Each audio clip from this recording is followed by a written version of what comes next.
So today we're going to talk on calories and understanding the true value of what's inside the food that you eat. We've got some little samples which we'll show you guys just to get the understanding in real life.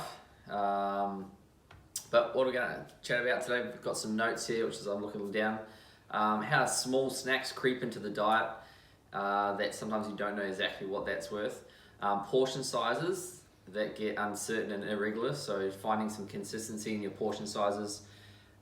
Eating out and not realizing the hidden calories that are tucked away inside the foods that you're buying, and how many calories a day you should have. Okay, so that's the topic we're going to cover.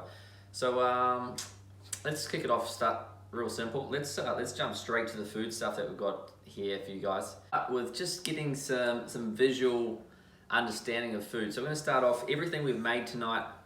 We've just pulled from our cupboard, so it's everything that we eat.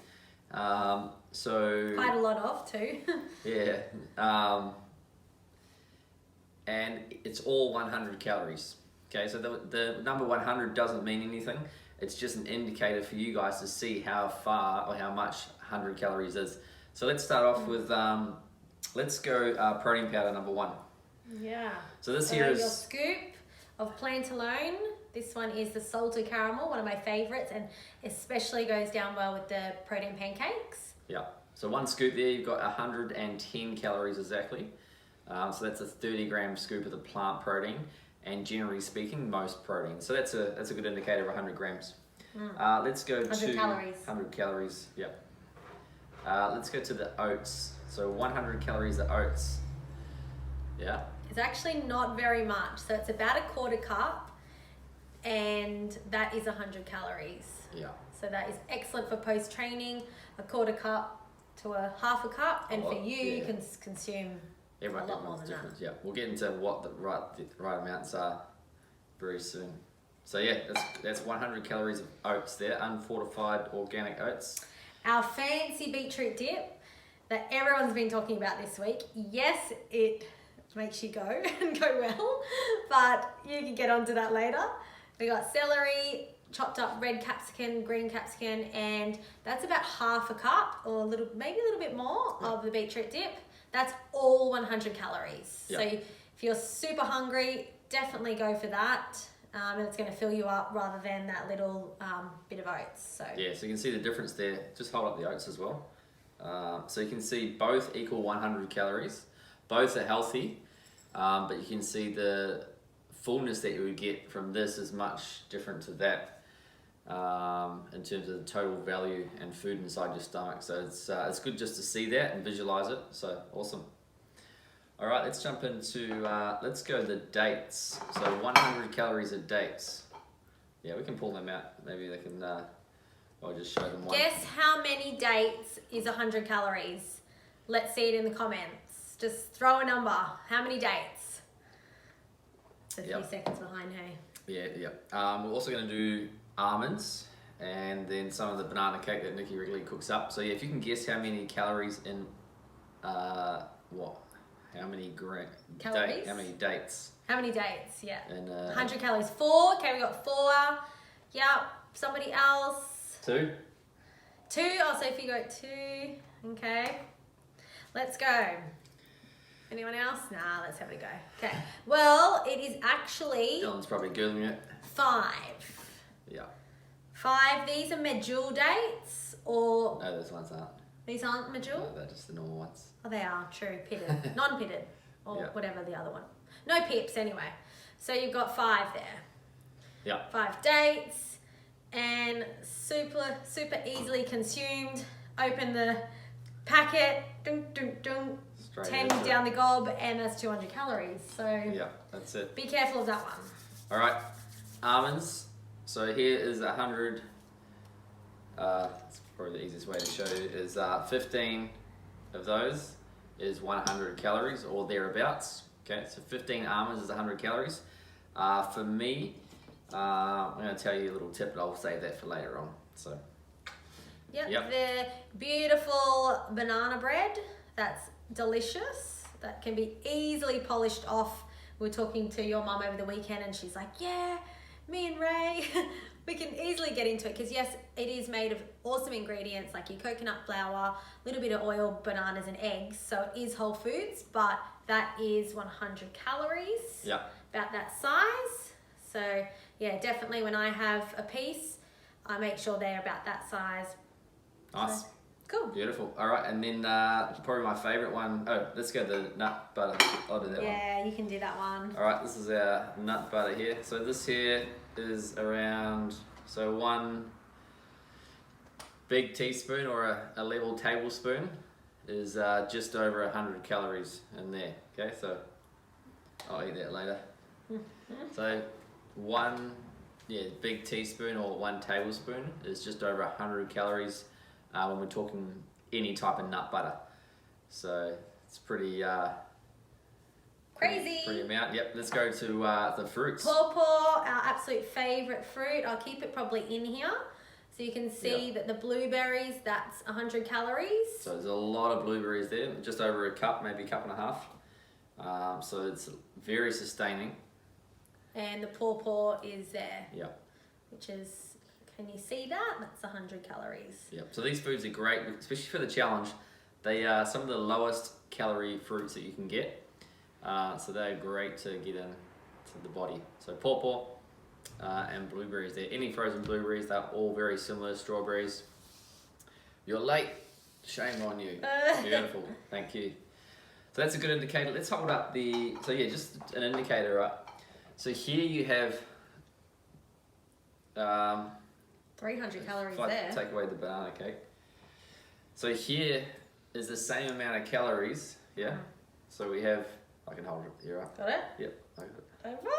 So here we have the same amount of calories in dates and almonds, and then here we have the fruit and the blueberries. So there's a big difference in how you're gonna feel and how much sustained energy you're gonna get. So both are like all healthy, dates, nuts, the nut butter, protein powder, all good stuff.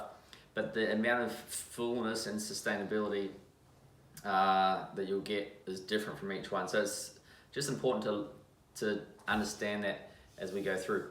So let's look into portion sizes. Okay, now a few tips for portion size. It's really good to start to get to know your portion sizes. Okay, especially if you're just doing like by eye and things like that. Unless you have actually trained your eye into measuring foods, it's going to be all over the show. Okay, so one of the things you need to have some measuring tools on hand.